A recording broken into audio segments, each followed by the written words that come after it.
ہمارا آج کا موضوع ایک انتہائی اہم موضوع ہے، جس میں کہ ہم نفسیاتی امراض کی تشخیص پر بات کریں گے۔ اس سلسلے میں جیسا کہ آپ سب جانتے ہیں کہ امریکن سائیکیٹرک ایسوسی ایشن نے ایک مینول وضع کر رکھا ہے، DSM، جس کا 5واں ورژن مارکیٹ میں اویلیبل ہے، DSM-5، diagnostic and statistical manual for mental disorders, اور یہ اس کا 5واں ورژن ہے۔ اس سے پہلے 4 ورژنز آ چکے ہیں، اور لیٹسٹ یہ 5واں ورژن جو اب مارکیٹ میں اویلیبل ہے۔ پاکستان میں DSM کو ایک غیر ضروری اور ایک بے انتہا اہمیت دے دی گئی ہے۔ آج کی اس نشست میں ہم سب سے پہلے امریکن سائیکیٹرک ایسوسی ایشن کے بنائے ہوئے DSM پر تھوڑی بہت گفتگو کریں گے، اس کو کرٹیسائز کریں گے، اور اس کے بعد جسٹیفیکیشن پیدا کریں گے کہ سکون کلینیکل ماڈل کے لیے نفسیاتی امراض کی تشخیص ایک جداگانہ طریقے سے کیوں ضروری ہے، اور سکون تھراپسٹ کو DSM کو کیوں فالو نہیں کرنا چاہیے، اور کیوں سکون کے ڈائگنوسٹک پروسیجرز کو فالو کرنا چاہیے۔ تو اس سلسلے میں سب سے پہلے ہم DSM-5 پہ بات کرتے ہیں۔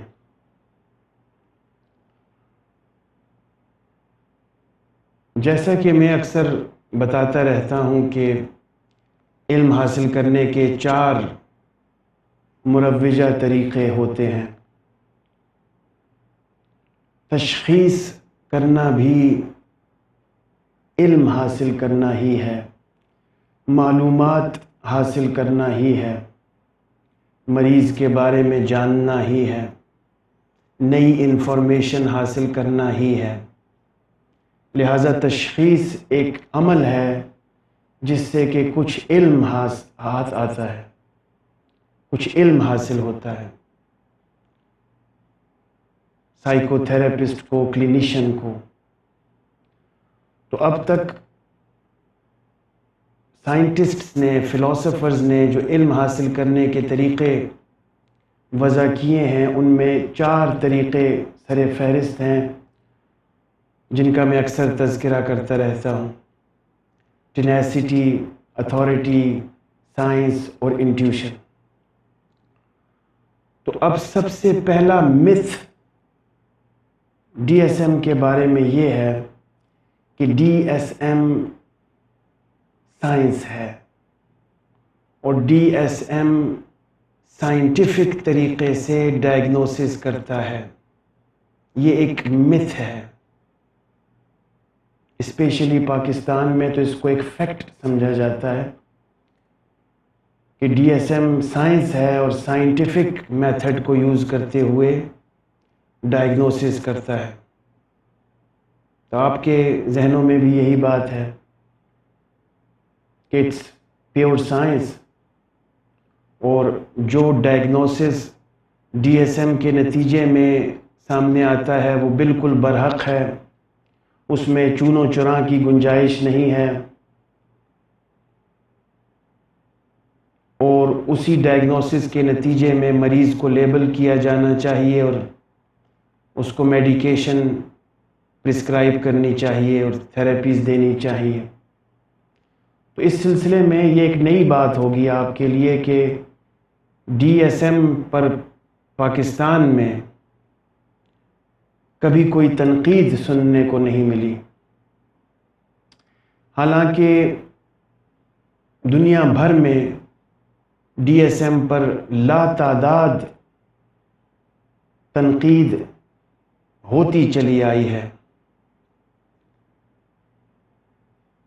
نہ صرف نفسیات دانوں نے کی ہے بلکہ میڈیکل ڈاکٹرز اور خود سائیکیٹرسٹ نے کرٹیسائز کیا ہے ڈی ایس ایم کے طریقہ کار کو، اس کے ظلم کو بے نقاب کیا ہے۔ سائیکیٹرسٹ نے بھی، میڈیکل ڈاکٹرز نے بھی، ایسے لوگوں نے جنہوں نے میڈیکل سائنس میں پی ایچ ڈی کر رکھا ہے، انہوں نے اس پر تنقید کی ہے، اور کرنی بھی چاہیے۔ پاکستان میں یہ ایک نئی بات لگتی ہے کہ ڈی ایس ایم کیسے غلط ہو سکتا ہے۔ ہم تو بچپن سے مراد 1947 جب سے پاکستان بنا ہے تب سے لے کر اب تک ڈی ایس ایم ہی کو فالو کرتے چلے آئے ہیں ڈائگنوسس کے لیے۔ ہم نے تو ICD-10 کو بھی نہیں دیکھا۔ ڈی ایس ایم ایک واحد سورس ہے ہمارے ڈائگنوسس کے لیے، اور اس میں تبدیلی معاذ اللہ یہ کیسے ممکن ہے؟ یہ ہماری سوچ ہے، ایک متھ ہے، ایک جہالت ہے، ایک کنویں کے مینڈک جیسی بات ہے۔ تو اس سلسلے میں میں ابھی کچھ نقاب کشائی کرتا ہوں کہ میں کیوں تنقید کر رہا ہوں اس پر، اور نہ صرف میں، یہ بھی ذہن میں رکھیے گا کہ میں کوئی دنیا کا واحد شخص نہیں ہوں جو DSM-5 پر تنقید کر رہا ہے۔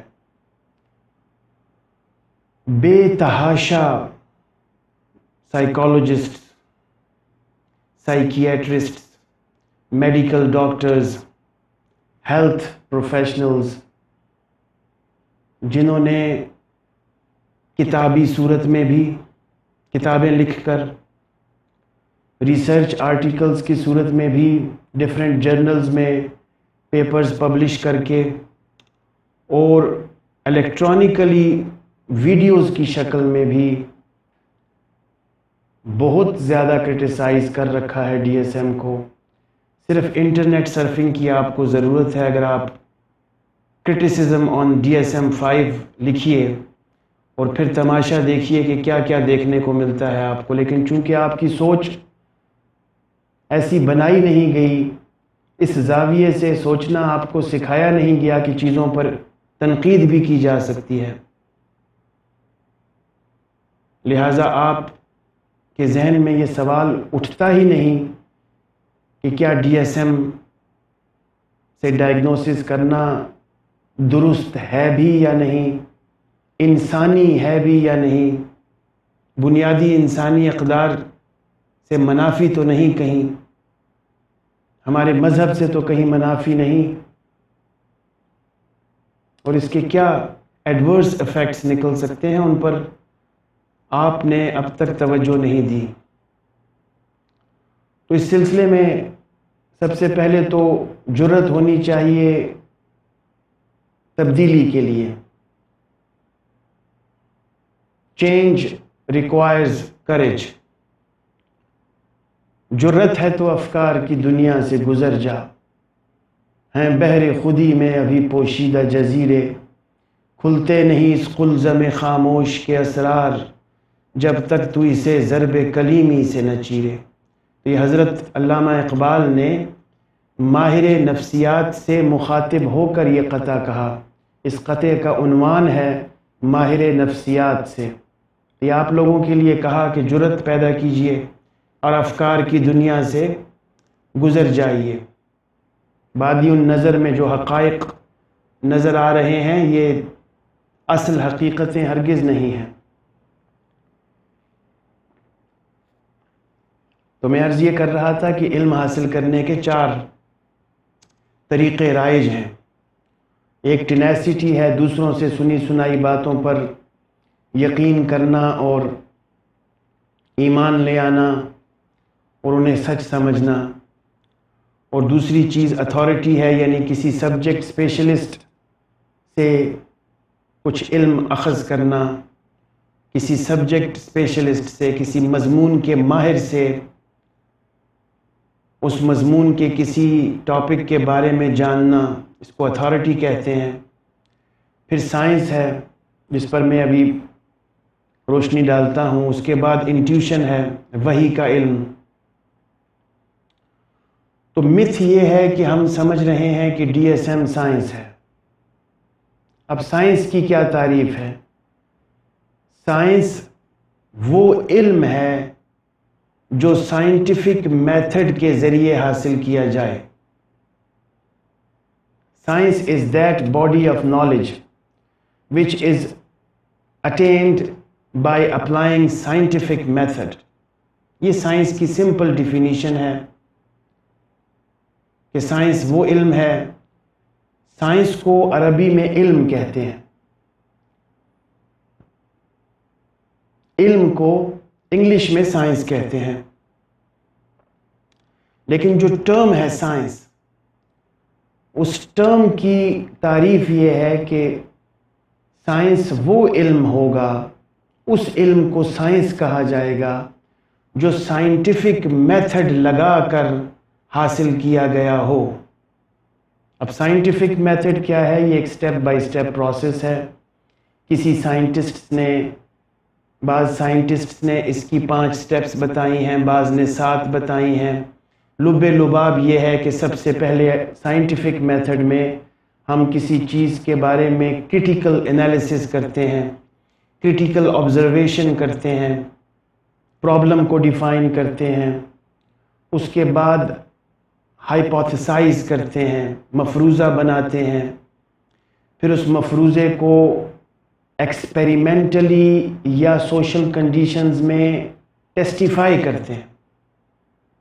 دونوں طرح سے، لیب میں بھی ایکسپیریمنٹس کے ذریعے، پیور ایکسپیریمنٹس کے ذریعے اس کو ٹیسٹیفائی کر سکتے ہیں، اور سوشل سائنسز میں فیلڈ میں بھی اس ہائپوتھیسس کو ہم ٹیسٹیفائی کر سکتے ہیں. کہ ٹیسٹیفائی کرنا ضروری ہے، ہائپوتھیسس فارمولیٹ کرنا ضروری ہے، اس سے پہلے کرٹیکل آبزرویشن کرنا ضروری ہے، پھر ہائپوتھیسس کو ٹیسٹیفائی کرنا ضروری ہے، پھر اس کو اینالائز کرنا ضروری ہے. اسٹیٹسٹیکل ٹرمز میں، جیسا کہ ڈائگنوسٹک اینڈ اسٹیٹسٹیکل مینول میں جو اسٹیٹسٹیکل کا دھوکہ ہے، اس سے دھوکہ نہیں کھانا چاہیے. اس میں کوئی اسٹیٹسٹکس انوالو نہیں ہے، صرف نام کی حد تک اسٹیٹسٹکس ہے. تو اینالائز کرنے کے بعد پھر اس کی فائنڈنگز کو پبلسائز کرنا سائنٹیفک میتھڈ کو کمپلیٹ کرتا ہے. تو سائنس وہ علم ہوگا جس کو حاصل کرنے کے لیے یہ سارے مراحل طے پائے ہوں گے، کرٹیکل آبزرویشن ہوئی ہوگی،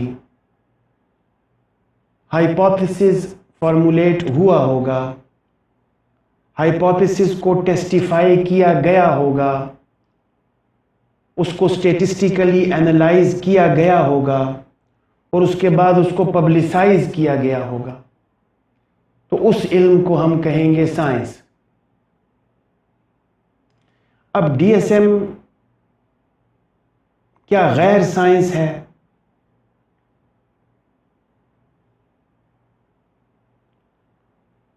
تو سائنس سمجھتی ہے اس کو دنیا، اور خصوصاً پاکستان میں اس کو انتہائی سائنٹیفک.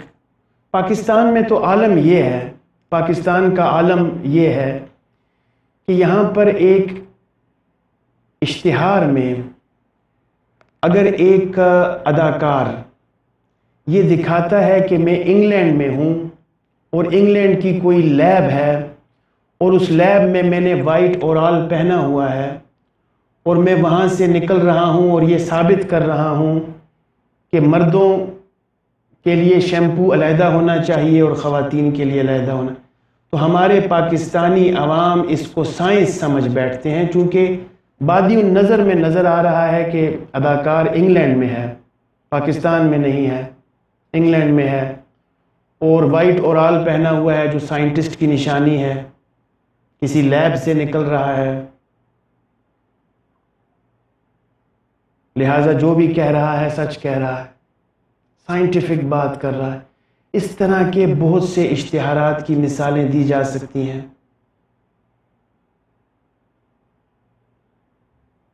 تو سوڈو سائنس کا دورہ ہے. دنیا بھر میں دورہ ہے سوڈو سائنس کا، لیکن پاکستان میں چونکہ scientific essence, scientific perception, scientific test نہ ہونے کے برابر ہے. ہمارے تو سائنسدان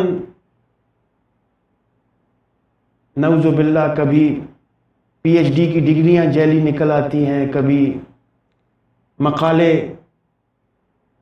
پلیجرائزڈ نکل آتے ہیں. تو سائنس کا کیا عالم ہے، اس کو تو رہنے ہی دیجئے. لیکن ہم سمجھتے ہیں کہ ڈی ایس ایم ایک سائنس ہے.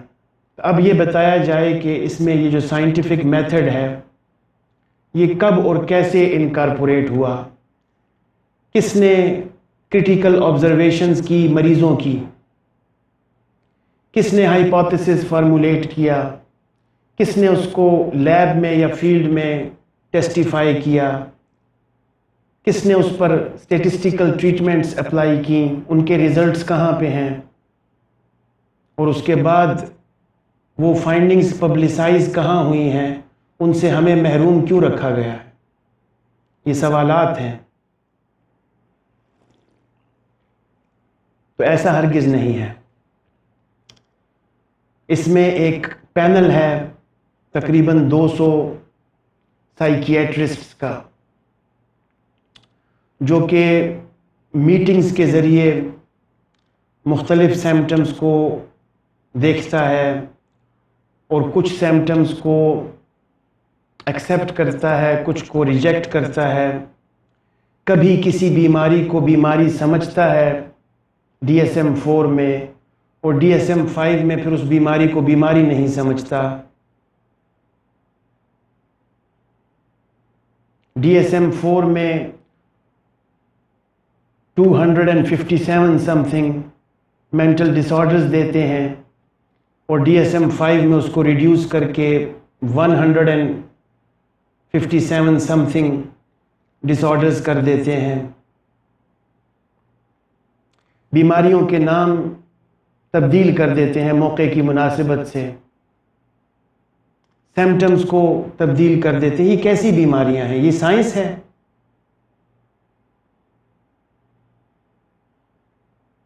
یہ کس قسم کی سائنس ہے؟ یہ سوڈو سائنس ہے. اس میں کنسسٹنسی ہی نہیں ہے، اس میں پرماننسی ہی نہیں ہے، اس میں فالسیفائبلٹی نہیں ہے. یہ سائنس ہے ہی نہیں، یہ اتھارٹی ہے. جو علم حاصل کرنے کے میں نے 4 طریقے بتائے، ٹینیسٹی، اتھارٹی، سائنس اور انٹیوشن. تو D S M is based on authority not science. تو 200 پلس سائیکیٹرسٹ جو ہیں، جو کہ فارماسیوٹیکلی فنڈڈ ہیں، وہ اتھارٹی ہیں، سبجیکٹ اسپیشلسٹ ہیں. جو مزاج یار میں آئے کرے، کوئی پوچھنے والا نہیں ہے. تو یہ میرا چیلنج ہے کہ ڈی ایس ایم کو سائنس ثابت کیا جائے. پھر اس میں اسٹیٹسٹکس کہاں ہے؟ ہم نفسیات کے طالب علم پاکستان میں بیٹھ کر یہ خام خیالی کرتے ہیں اور حسن ظن رکھتے ہیں، یہ خوش گمانی کرتے ہیں کہ ہر ڈس آرڈر کے پیچھے کوئی نہ کوئی تحقیق ضرور کی گئی ہوگی، جس میں کہ یہ دیکھا گیا ہوگا کہ چلو دنیا بھر میں نہ صحیح کم از کم امریکہ میں تو کی گئی ہوگی، جس میں یہ دیکھا گیا ہوگا کہ جو 68% پاپولیشن ہے میجورٹی، اس میں چونکہ یہ سمپٹمز نہیں ہیں لہٰذا یہ سمپٹمز ایب نارمل ہیں. یہی تو ہے اسٹیٹسٹکس، یہی تو کلیم ہے ڈی ایس ایم کا ڈائگنوسٹک اینڈ اسٹیٹسٹیکل مینول کہ دس از بیسڈ آن اسٹیٹسٹکس. تو ویئر از اسٹیٹسٹکس. کون سے سرویز ہیں وہ جن میں ہر بیماری کے او سی ڈی ہے, او سی ڈی کے سمپٹمز ہیں, تو پچھلے کن large scale countrywide surveys میں یہ تحقیق ہوئی ہے کہ یہ سمپٹمز چونکہ میجورٹی میں نہیں ہیں لہٰذا ایب نارمل ہیں.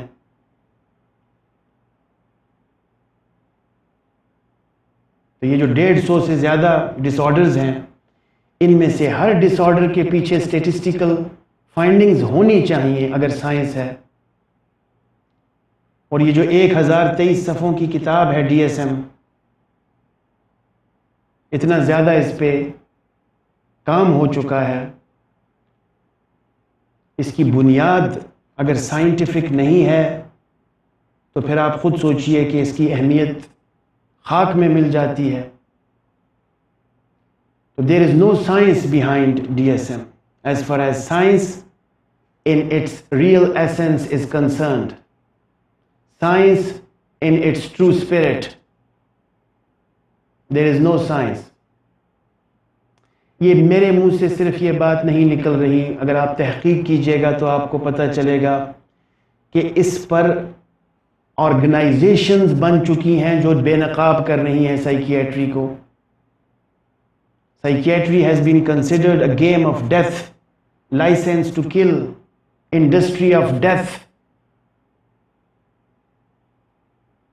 تو سائیکیٹرسٹ خود بھی, میڈیکل ڈاکٹرز بہت بڑا کرٹیسائز کرتے ہیں اس کے اوپر. اب آپ یہ دیکھیے کہ ایک میڈیکل ڈاکٹر ہے, اس کے پاس کوئی مریض آتا ہے تو وہ پیتھولوجیکل ٹیسٹنگ کے لیے اس کو لیب میں ریفر کرتا ہے, پیتھولوجیکل اسکریننگ کے لیے. تو لیب میں اس کا ایکس رے ہوگا, اس کا بلڈ ٹیسٹ ہوگا, اس کا الٹرا ساؤنڈ ہوگا, سی ٹی اسکین ہوگا. تو یہ وہ سارے ٹیسٹس ہیں, یورین کا ٹیسٹ ہوگا, جس سے کہ کنکریٹ ایویڈنس ہاتھ میں آئے گا اور میڈیکل ڈاکٹر کو یقین ہوگا کہ واقعی جو تشخیص میں کر رہا ہوں وہ 100% ایکوریٹ ہے, اس ٹیسٹ کی بدولت مجھے پتہ چلا. تو DSM کے ٹیسٹ ہونے پہ, چونکہ یہ ایک ٹیسٹ ہے ڈائگنوسس کے لیے, اس پہ میڈیکل پریکٹیشنرز نے, میڈیکل سائنٹسٹس نے بے تحاشا تنقید کر رکھی ہے کہ اس کی جو ٹیسٹنگ ہے یہ سائنٹیفک نہیں ہے.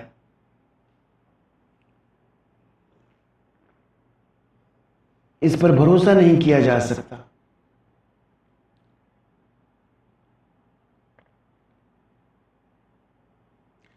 ٹیسٹنگ کے لیے ٹیسٹ ری ٹیسٹ ریلائبلٹی کا ہونا ضروری ہے. سمپٹمز صرف بیہیویئر کو دیکھ کر, اب DSM میں کیا ہوتا ہے, صرف بیہیویئرل سمپٹمز کو دیکھ کر تشخیص کی جاتی ہے. مثال کے طور پر ایک لڑکا ہے, اس کو ڈپریشن ہے سیویئر قسم کا, تو اس کی وجوہات یہ ہیں کہ وہ غریب ہے, بے روزگار ہے, بہنوں کی شادیاں کرانی ہیں, گھر میں راشن کم ہے, وغیرہ وغیرہ. تو اب وہ کسی سائیکیٹرسٹ کے پاس تشریف لے جاتا ہے, تو سائیکیٹرسٹ کیا کریں گے اس کے ساتھ؟ اس کو گولیاں دیں گے جس کے لیے اس کو مزید پیسے چاہیے. وہ پہلے اپنے گھر کا راشن نہیں پورا کر سکتا بیچارہ, وہ یہ گولیاں خریدنے کے لیے پیسے کہاں سے لائے گا؟ اور گولیاں کب تک کھائے گا؟ اور کیا گولیاں اس کی غربت کو ختم کر پائیں گی؟ اچھا, اب یہاں پہ جو پوائنٹ جس کی طرف میں اشارہ کر رہا ہوں کہ سائیکیٹرسٹ نے ڈائگنوز کیا with major depressive disorder یا بائیپولر 1 ڈس آرڈر اور گولیاں دے دیں. وہ سائیکیٹرسٹ کے کمرے سے باہر نکلا, وہاں پہ اس نے دیکھا کہ حکومت کچھ قرضہ فراہم کر رہی ہے غریب نوجوانوں کو کروڑوں میں. تو اس نے قرضے کے لیے اپلائی کیا اور اس کے بعد وہ خوش و خرم ہو گیا، اس کے کازز ختم ہو گئے۔ اب سائیکیٹرسٹ سے کوئی یہ پوچھے کہ آپ نے جو یہ ڈائگنوسس کیا تھا یہ کب تک کارآمد رہے گا؟ How long this diagnosis will work? till how this diagnosis is going to be valid.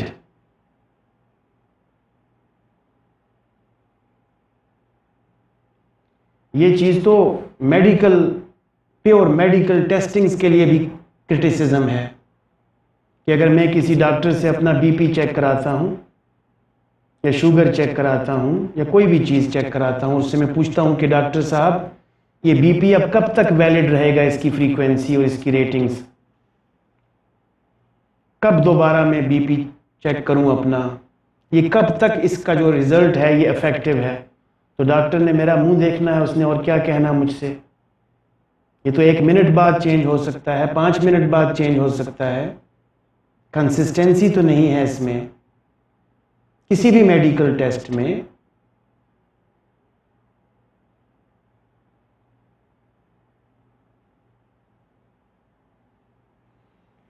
تو جس چیزوں کو ہم سائنس سمجھ رہے ہیں، ہمیں سمجھنا چاہیے کہ سائنس اصل میں ہے کیا۔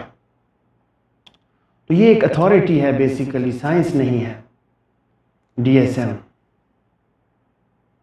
پھر ایک دوسرا میرا کرٹیسزم ہے، ایک تو میں نے یہ کرٹیسزم کیا کہ ڈی ایس ایم سائنس نہیں ہے، اس کو چیلنج کرتا ہوں میں، کوئی ایکسیپٹ کرے، اور اگر آپ تحقیق فرمائیں گے تو بے تحاشا رچ لٹریچر آپ کو ہاتھ آئے گا، اور خود بھی کامن سینس ہے، this is not science, nothing is science in fact. یہ تو ایک اور سٹوری شروع ہو جائے گی اگر میں نے اس کو کھول دیا تو، کہ اس وقت دنیا بھر میں 99% سائنس از سوڈو سائنس۔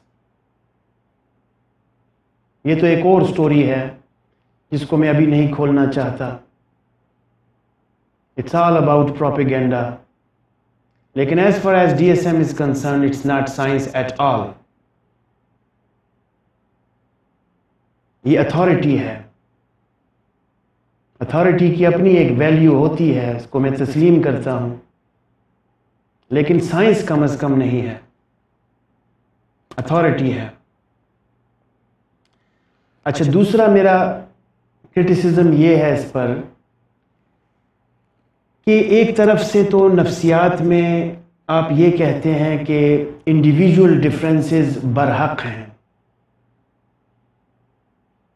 یعنی نفسیات کا یہ ایک سیٹ پیٹرن ہے، ایک فیکٹ ہے کہ دیر آر انڈیویجول ڈفرینسز۔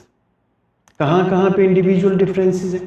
انسان کی کگنیشن میں انڈیویجول ڈفرینسز ہوتے ہیں، آئی کیو لیولز ڈفرینٹ ہیں سب کے۔ سائیکالوجی 100% بلیو کرتی ہے کہ ہر انسان کی پرسیپشن دوسرے سے مختلف ہے، 100% بلیو کرتی ہے کہ ہر انسان کی سوشلائزیشن کے پیٹرنز مختلف ہیں، اس کے پیرنٹس کے پیرنٹنگ سٹائلز مختلف ہیں، اس کی اپ برنگنگ مختلف طریقے سے ہوئی ہے، اس کا کلچر دوسرے سے مختلف ہے۔ تو سوال یہ ہے کہ ان سب انڈیویجول ڈفرینسز کو ایکسیپٹ کرنے کے بعد آپ جنرلائزیبلٹی کیسے چاہ سکتے ہیں؟ آپ اسٹینڈرڈائزیشن کیسے چاہ سکتے ہیں؟ آپ کیسے یہ کہہ سکتے ہیں کہ 68% لوگوں کا بیہیویئر اس طرح سے ہے اور ہونا چاہیے، جبکہ دوسری طرف آپ خود تسلیم کرتے ہیں کہ انڈیویجول ڈفرینسز موجود ہیں؟ تو اس سلسلے میں سیلیوٹ الفریڈ ایڈلر کو کیا جانا چاہیے کہ جس نے پہلی دفعہ یہ کہا انڈیویجول سائیکالوجی میں کہ human behaviour is unpredictable. Every human has a unique psychology. اس نے انڈیویجول سائیکالوجی کی بنیاد رکھی، جس کی وجہ سے آج سبجیکٹیوٹی اور پوسٹ ماڈرنزم ویسٹ ایکسیپٹ کرتا ہے، سبجیکٹیو فیلنگز کو ایکسیپٹ کرتا ہے۔ اچھا یہ بھی ایک ساتھ میں لے لیجئے،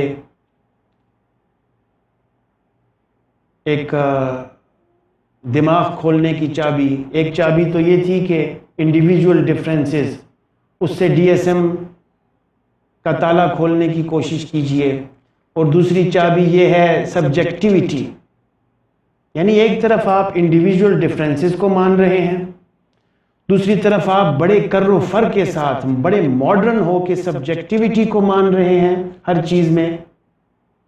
تو پھر یہ اسٹینڈرڈائزیشن ڈی ایس ایم کی اور جنرلائزیبلٹی کیسی؟ پھر کیوں ایکسپیکٹ کرتے ہیں کہ جو بیہیویئر امریکہ کے انسان کا ہو وہ افریقے کا بھی ہو اور پاکستان کا بھی ویسا ہی بیہیویئر ہو؟ یہ کہاں کا انصاف ہے؟ کلچرل ڈفرینسز ہیں، سوشو اکنامک ڈفرینسز ہیں، پولیٹیکل ڈفرینسز ہیں۔ ایک امریکن گھر سے نکلتا ہے صبح، شام کو بہترین گاڑی لے کر واپس آتا ہے، پاکستانی نکلتا ہے شام کو کسی گاڑی کا ایکسل خراب ہے، گوڈا خراب ہے، گٹا خراب ہے۔ تھوڑی ٹینشنیں ہیں یہاں پہ، پولوشن تھوڑی ہے، شور شرابہ تھوڑا ہے۔ جو خبریں ہم سنتے ہیں 8 بجے اور 9 بجے، کیا بی بی سی اور سی این این والے بھی ایسی خبریں سناتے ہیں؟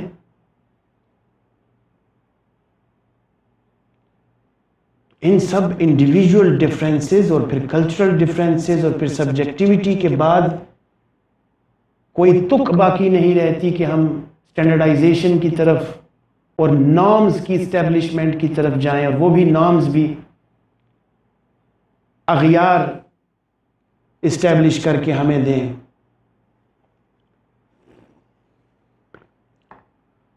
تو پہلی چیز یہ تھی کہ سائنس نہیں ہے، دوسری چیز یہ ہے کہ انڈیویجول ڈفرینسز اور سبجیکٹیوٹی کے ہوتے ہوئے ڈی ایس ایم اپنی افادیت کھو دیتا ہے، یا ان کو مانیے یا اس کو مانیے۔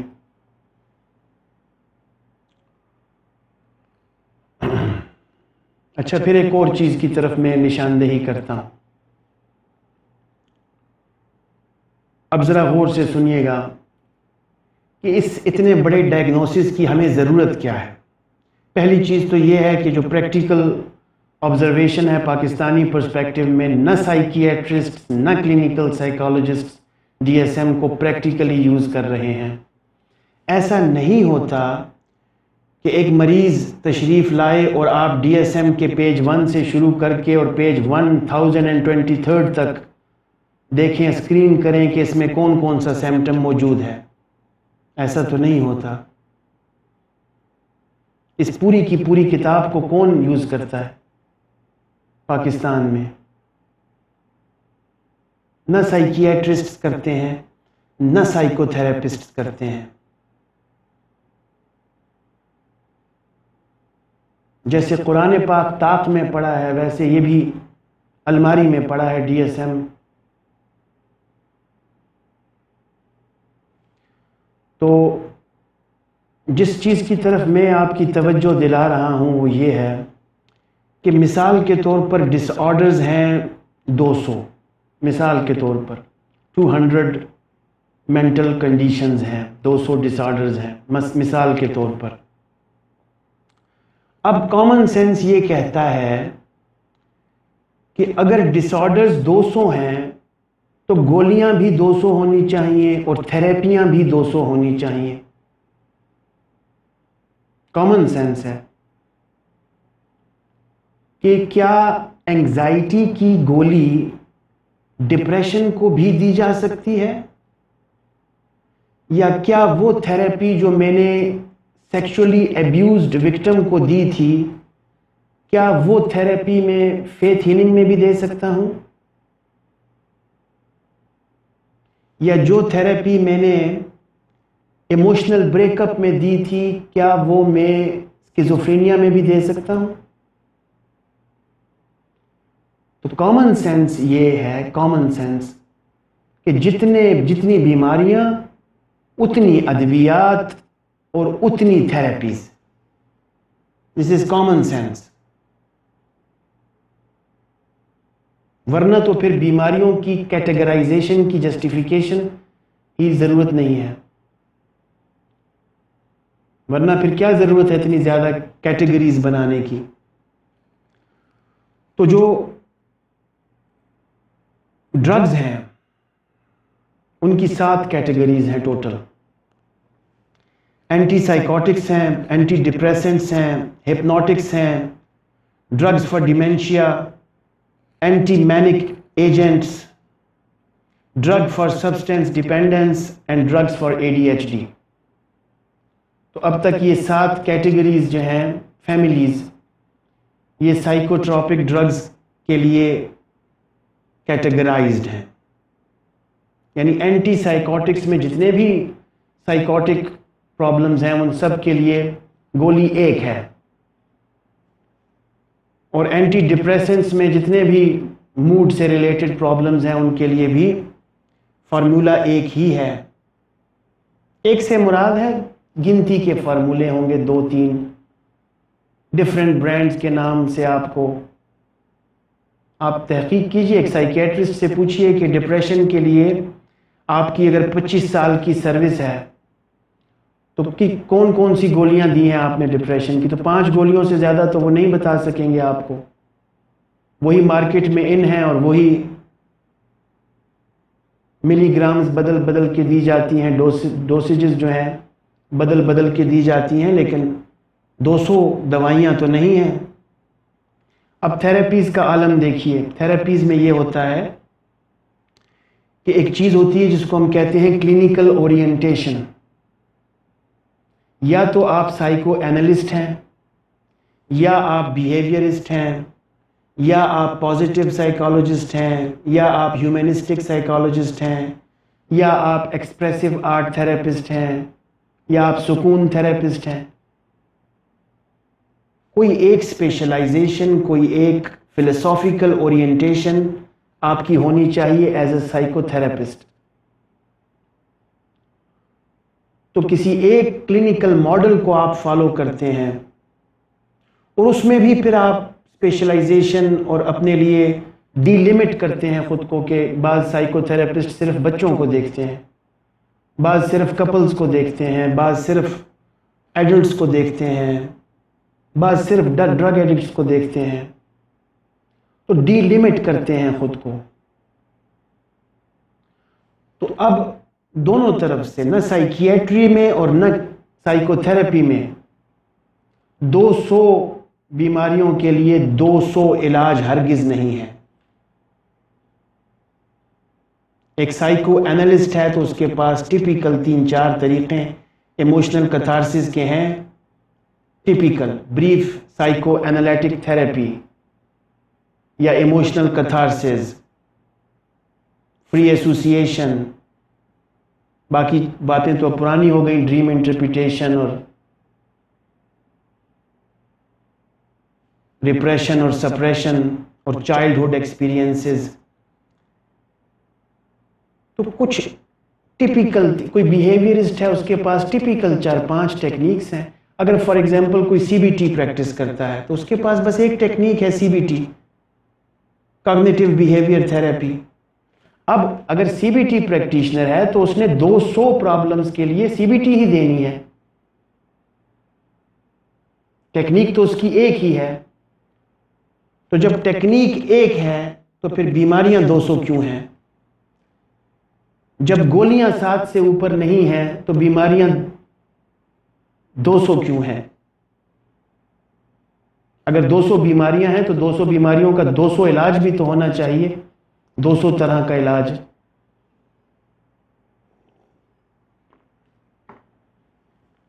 تو اس سے بھی آپ کو یہ اندازہ ہوتا ہے کہ کتنی بڑی سوڈو سائنس اور کتنا عظیم ترین تاریخ انسانی کا دھوکہ ہے، جس کے پیچھے DSM کے پیچھے بڑی پولیٹیکل انسپریشنز ہیں، اور سائیکو ٹراپک ڈرگز کے پیچھے فارماسیوٹیکل کمپنیز کے بینیفٹس ہیں۔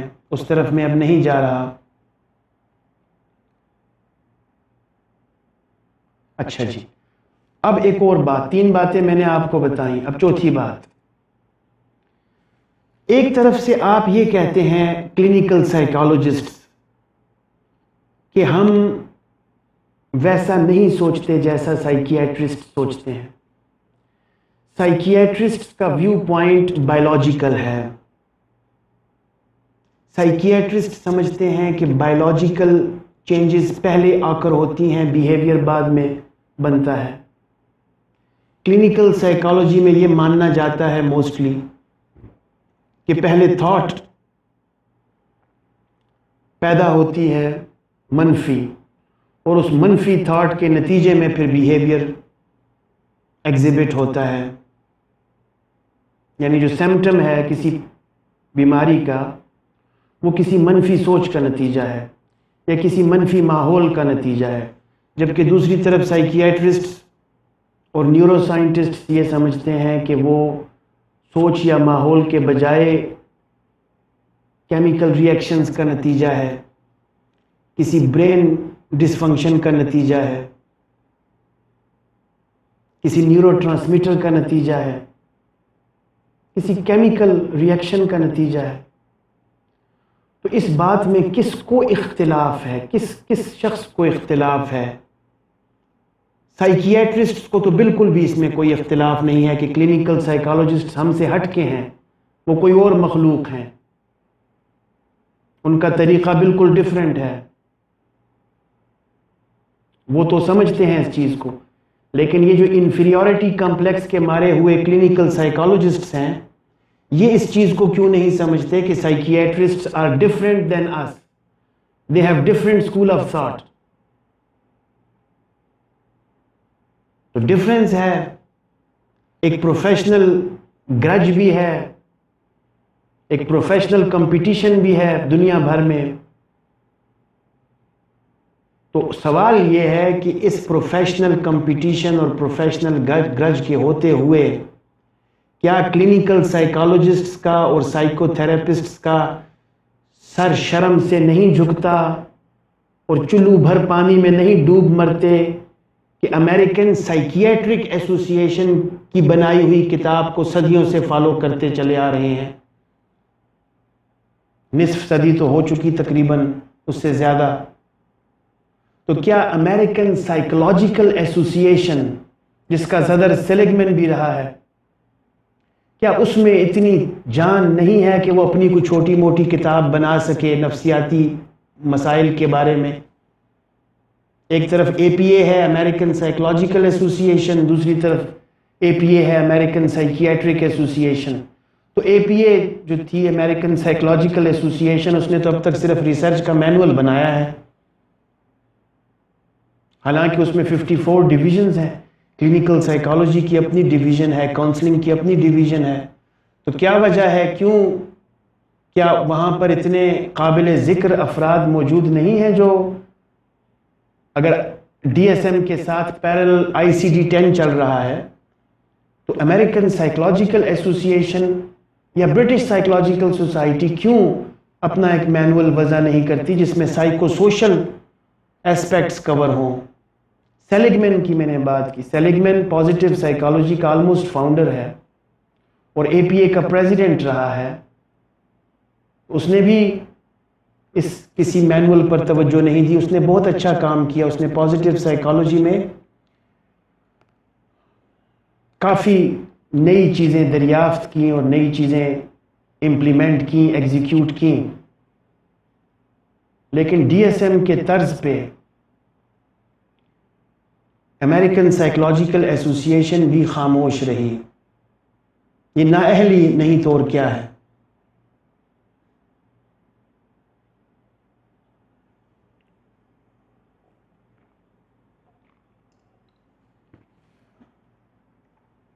تو یہ چوتھا نقطہ میں نے آپ کو یہ بتایا کہ جو سائیکیٹری اور کلینکل سائیکالوجی میں جو چپکلش ہے، اس کے باوجود یعنی ایسا ہی ہے جیسے کہ اہل حدیث افراد دیوبندیوں کی کتابوں کو پڑھیں اور ان سے رہنمائی حاصل کریں، اور اہل تشیع جو ہیں وہ اہل سنت کی کتابوں کو پڑھیں اور ان سے رہنمائی حاصل کریں.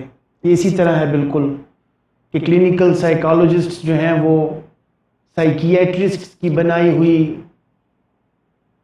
تشخیص کی کتاب کو فالو کریں، اور دوسری طرف سے یہ بھی کہیں کہ ہم میں نظریاتی اختلافات بھی ہیں، تو یا تو یہ مان لیجئے کہ آپ میں کوئی نظریاتی اختلافات نہیں ہے، کلینکل سائیکالوجی اور سائیکیٹری ایک ہی چیز ہے، ہم بھی انہی ایزمپشنز پر بلیو کر لیتے ہیں، چونکہ ہم میڈیکل میں جا نہیں سکے، ہمارے نمبر کم آئے تھے، ہمیں وائٹ اورال پہننے کا شوق تھا، لہٰذا مرتا کیا نہ کرتا کہ مصداق ہم سائیکالوجی میں داخلہ ہم نے لے لیا تھا، لیکن اصل سوچ ہماری ویسی ہی ہے جیسی سائیکیٹرسٹ کی ہے۔ یا تو یہ مان لیجئے، اور یا پھر اس انفیریورٹی کمپلیکس سے باہر نکلی۔ یہ جو شواہد اور جو حقائق میں بتا رہا ہوں، ان پر مزید تحقیق کیجئے۔ اچھا، پھر ایک پانچواں نقطہ یہ ہے کہ جتنے بھی نفسیاتی مسائل ہیں وہ سب آپس میں انٹر لنکڈ ہیں، جس کے لیے جو ڈی ایس ایم نے حل نکالا ہے، ڈی ایس ایم 5 نے، وہ ہے ڈفرینشیل ڈائگنوسس، کہ اب ایک ڈس آرڈر کو آپ تشخیص کرنے جا رہے ہیں تو ساتھ میں 16 ڈس آرڈرز اور بھی ہیں جن کو رول آؤٹ کرنا بھی ضروری ہے۔ یہ ایک عجیب معمہ ہے، ایک عجیب مسئلہ ہے کہ کسی ایک ڈس آرڈر کو لیبل کرنے سے پہلے اب یہ ایک اور پنجابی میں پسوڑی ہے کہ 16 17 20 دوسرے ملتے جلتے ڈس آرڈرز کو رول آؤٹ بھی کرنا ہے، ڈفرینشیل ڈائگنوسس بھی کرنا ہے۔ وہ کیوں کرنا ہے؟ کیونکہ انٹر لنکڈ ہیں سب، مائنڈ تو ایک ہی ہے بندے کا۔ یہ جتنے بھی ڈس آرڈرز ہیں، 200 کے 200 یا 400 کے 400 جتنے بھی ہیں، یہ سب کے سب ایک ڈس آرڈر ہیں، اور جس کا نام ہے ڈس آرڈر آف تھاٹ، سوچ کا مرض۔ بس چاہے اسکیزوفرینیا ہے، چاہے او سی ڈی ہے، چاہے پی ٹی ایس ڈی ہے، چاہے ڈپریشن ہے، چاہے کنڈکٹ ڈس آرڈر ہے، چاہے اے ڈی ایچ ڈی ہے، چاہے جو بھی ہے، ان سب کا صرف ایک لیبل ہے ڈس آرڈر آف تھاٹ۔ یہ سب سوچ سے پیدا کردہ مسائل ہیں۔ سوچ منفی تو بیہیویئر منفی، سوچ مثبت بیہیویئر مثبت، اتنا سمپل فارمولہ ہے یہ، اور اس کے لیے 157 پھر 257 مینٹل ڈس آرڈرز بنانا، پھر لیبل کرنا، پھر دوائیاں نکالنا، پھر ٹی وی پر اشتہارات دینا۔ امریکن ٹی وی پر جو اشتہارات آتے ہیں ان دوائیوں کے، وہ آپ دیکھیے تو آپ کے پاؤں کے نیچے سے زمین نکل جائے۔ تو یہ انٹر لنکڈ ہیں پرابلمز، جتنی بھی ڈپریشن انگزائٹی کے ساتھ انٹر لنکڈ ہے، انگزائٹی اسکیزوفرینیا کے ساتھ انٹر لنکڈ ہے، انگزائٹی کنڈکٹ ڈس آرڈر کے ساتھ انٹر لنکڈ ہے۔ ان کو جدا کرنا، لیبل کرنا، بکھیرنا، یہ بہت ہی ناممکن بات ہے۔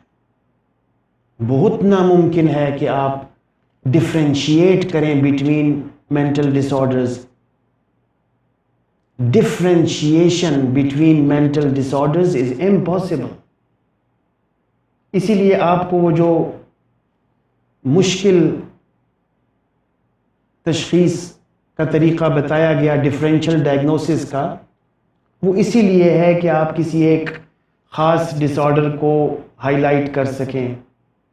ادروائز ڈسٹنکشن اور ڈفرینشیشن مینٹل ڈس آرڈرز میں تھیوریٹیکلی اور فلسافیکلی پاسبل ہی نہیں ہے۔ پھر اس کے بعد دنیا اس چیز کو بھی مانتی ہے کہ mental health is a process not a goal. دنیا کا کوئی بھی سائیکیٹرسٹ ایسا نہیں ہے کہ اپنے ڈپریشن کے مریض کو یہ کہے کہ میں نے تمہارا ڈپریشن کا علاج کر دیا ہے، اب کم از کم تمہیں باقی 156 ڈس آرڈرز ہو تو ہوں، لیکن ڈپریشن دوبارہ کبھی نہیں ہوگا کیونکہ یہ میں نے ٹھیک کر دیا ہے. ایسا دعویٰ کوئی بھی نہیں کر سکتا، نہ سائیکیٹرسٹ نہ سائیکو تھراپسٹ. کیونکہ مینٹل ہیلتھ ایک پروسیس ہے مرتے دم تک، یہ ایک گول نہیں ہے. It's not a goal to achieve mental health. It's a process to be at the adequate levels of mental health. آپ نے مینٹین کرنا ہے، مینیج کرنا ہے. مینٹل ہیلتھ کی مینجمنٹ ہے، اس کا علاج نہیں ہے. مینٹل ڈس آرڈرز کی مینجمنٹ ہوتی ہے، علاج نہیں ہوتا. یہ ساری زندگی کا روگ ہے. کبھی سٹریس ہے، کبھی ڈپریشن ہے، کبھی انگزائٹی ہے، کبھی ایموشنل بریک اپس ہیں، کبھی خوشی ہے، کبھی غم ہے، کبھی مینک ایپیسوڈز ہیں، کبھی پینک اٹیکس ہیں. چونکہ ہم دار ابتلا میں ہیں، چونکہ ایگزامینیشن دے رہے ہیں، چونکہ جنت میں نہیں تشریف رکھتے. وَلَنَبْلُوَنَّكُمْ بِشَيْءٍ مِّنَ الْخَوْفِ وَالْجُوعِ وَنَقْصٍ مِّنَ الْأَمْوَالِ وَالْأَنفُسِ وَالثَّمَرَاتِ وَبَشِّرِ الصَّابِرِينَ الَّذِينَ إِذَا أَصَابَتْهُمْ مُصِيبَةٌ قَالُوا إِنَّا لِلَّهِ وَإِنَّا إِلَيْهِ راجعون. ضرور ہم آپ کو آزمائیں گے. کیا؟ کس طرح آزمائیں گے؟ خوف دے کر، یعنی کہ آپ کو انگزائٹی دے کر آزمائیں گے، آپ کو فیئر دے کے آزمائیں گے، فرائٹنڈ کر کے آزمائیں گے. خوف اور کیا ہوتا ہے؟ اور آپ کے انفس میں نقائص پیدا کر کے، یعنی کہ آپ کی سائیکی میں ڈیفیشنسیز اور ڈسٹرکشنز پیدا کر کے ہم آپ کو آزمائیں گے.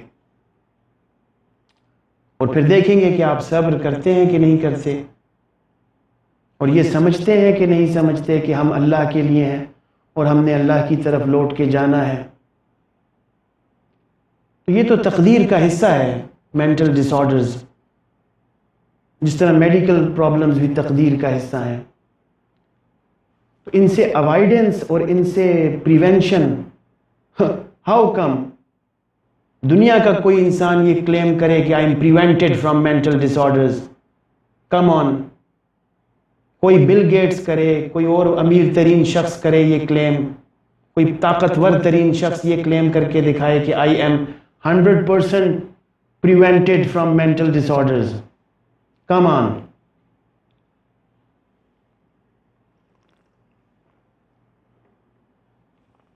This is not the case. ایسا نہیں ہے. Everyone is at 50% risk of each and every mental disorder in each and every moment of life. This is possibility and probability. Death possible ہے. Every upcoming second can be the second of death scientifically.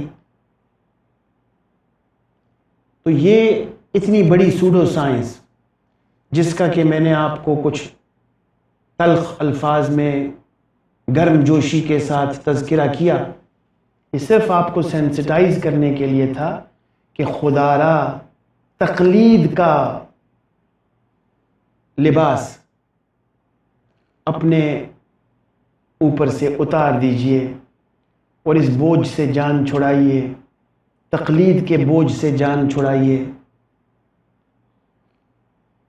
دوسروں کی، اور دوسرے کون؟ اغیار psychiatrist, اور وہ بھی مغربی سائیکیٹرسٹ، نان مسلمز. ان کی تقلید سے جان چھڑائیے اور سائنسدان بنیے. خدا کے لیے سائنسدان بنیے. یہ نہیں کہ مذہبی بنیے اور فنڈامنٹل بنیے اور آرتھوڈاکس بنیے اور لکیر کے فقیر. نہیں، سائنسدان بنیے. سائنس آپ کا مضمون ہے. سائنس کو سمجھیے. سائنس کیا ہے؟ کیا ڈی ایس ایم سائنس ہے؟ تو سائنٹسٹ بنیے، سائیکو تھراپسٹ واقعی بنیے. اچھا، یہ بھی بتاتا چلوں، دنیا میں اگر 100 سائیکالوجسٹ ہیں تو ان میں سے 50 جو ہیں وہ کلینکل سائیکالوجسٹ، باقی 50 کا تو یہ ڈی ایس ایم کا مضمون ہی نہیں ہے۔ اب ایجوکیشنل سائیکالوجسٹ کو کیا لگا ڈی ایس ایم سچ ہے کہ جھوٹ ہے، انڈسٹریل سائیکالوجسٹ کو کیا لگا اس کا تو علاقہ ہی نہیں، اس کا انٹرسٹ ہی نہیں ہے۔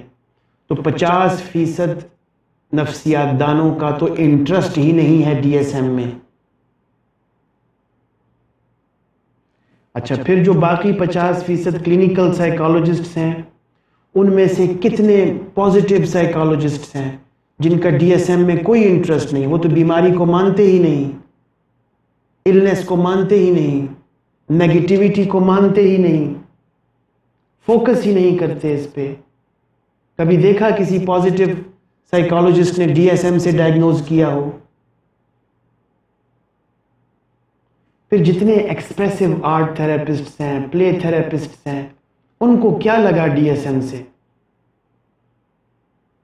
تو صرف اور صرف بیہیویئرسٹ ڈی ایس ایم کو بائبل سمجھ بیٹھے ہیں۔ اچھا، یہاں پہ ایک اور بھی نقطہ بہت ضروری ہے کہ چونکہ ویسٹ میں ہیلتھ انشورڈ ہے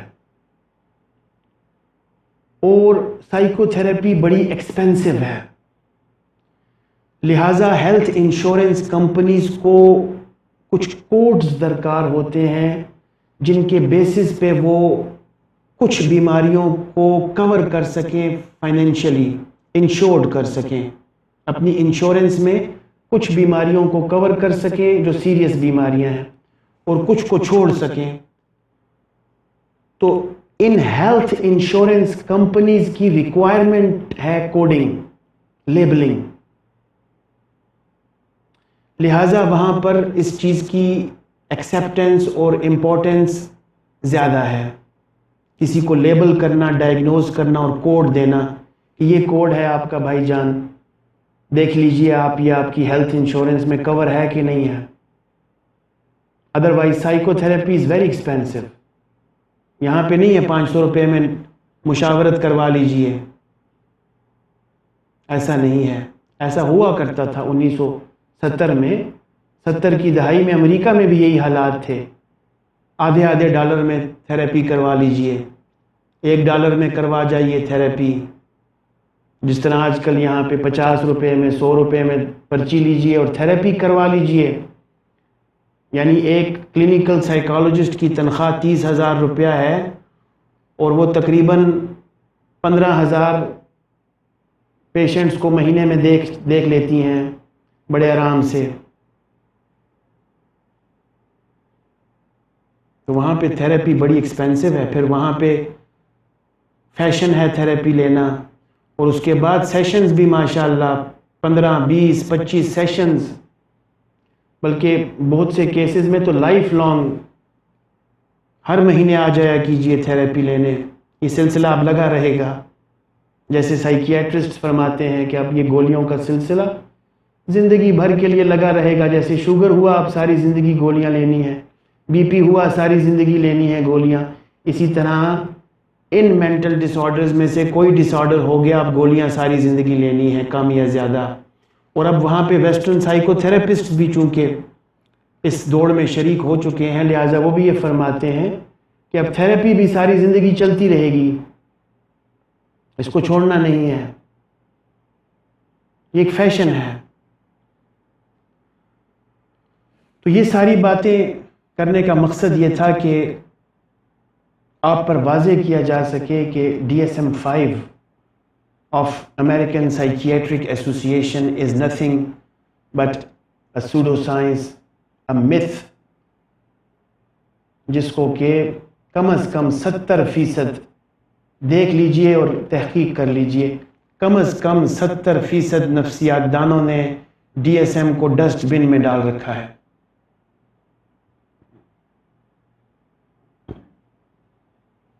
اب پاکستان میں سوچ بدلنے کی ضرورت ہے۔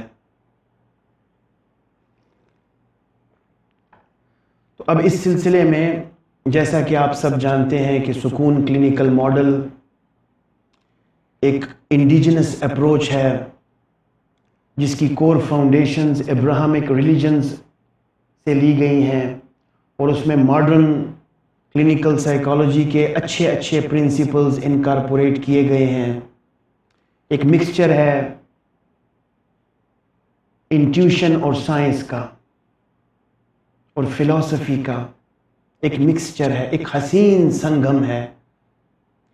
سکون کلینکل ماڈل میں آ کر سائنس کو بھی سکون ملتا ہے، سائنس دم بھر کے لیے اپنی تھکاوٹ دور کرتی ہے سکون کلینکل ماڈل میں آ کے، اور فلسفے کو تو انتہائی زیادہ سیرابی حاصل ہوتی ہے، اور جو بیلیفز ہیں ابراہمک ریلیجنز کے وہ بھی اپروپریٹلی گریٹیفائی ہوتے ہیں۔ تو سکون کلینکل ماڈل کے بارے میں میری ویب سائٹ اور ویڈیوز اویلیبل ہیں جن کو آپ دیکھ سکتے ہیں۔ آج کی نشست میں ہم سکون کلینکل ماڈل میں جو ڈائگنوسز ہے وہ کیسے کیا جاتا ہے اس پر بات کرتے ہیں، اور اس سے پہلے آپ سکون کلینکل ماڈل کو تفصیلی طور پر سمجھنا بہت ضروری ہے۔ اس کو سمجھ لیجئے، دوبارہ سے سمجھ لیجئے۔ انسان کی 4 ذاتیں ہیں اور ذہنی صحت کے لیے 8 شعبے ہیں، 8 ڈومینز ہیں سائیکو سوشل ہیلتھ کے۔ تو ان بنیادی چیزوں کو سمجھنے کے بعد پھر آپ اس ڈاکیومنٹ کو، یہ 2 صفحوں کا ڈاکیومنٹ ہے، اس کا ٹائٹل ہے diagnoses in Sukoon model, abbreviated as DSM، diagnoses in Sukoon model DSM۔ 2 صفحے کا ڈاکیومنٹ ہے صرف، اور اس ڈاکیومنٹ کی خاص بات یہ ہے کہ یہ ایک چیک لسٹ بھی ہے۔ جب کلائنٹ سامنے ہو تو اس 2 صفحے کے ڈاکیومنٹ کو ایز اے چیک لسٹ بھی یوز کیا جا سکتا ہے ڈائگنوسس کے لیے۔ اس میں جو سائیکو سوشل النس ہے، اب یہ میری ٹرمز ہیں،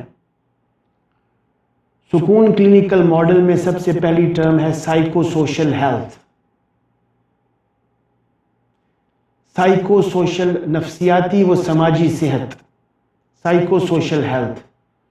پھر اس کے اندر 2 کیٹیگریز ہیں، 2 ڈائمینشنز ہیں، ایک ہے سائیکو سوشل ویلنس اور دوسری ہے سائیکو سوشل النس۔ تو جب ہم بات کرتے ہیں سائیکو سوشل النس کی تو پھر ہم دیکھتے ہیں کہ النس کیا ہے، سائیکو سوشل النس کیا ہے، مینٹل نہیں، مینٹل ڈس آرڈر نہیں، سائیکو سوشل النس کیا ہے۔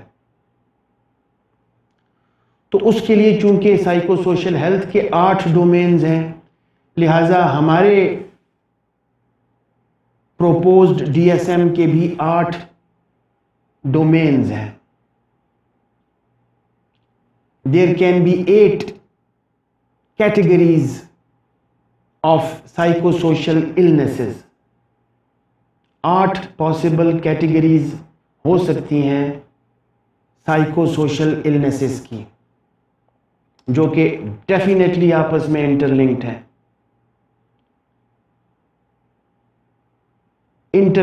ان 8 کے 8 ڈومینز میں ہارمنی کا ہونا ضروری ہے سائیکو سوشل ویلنس کے لیے۔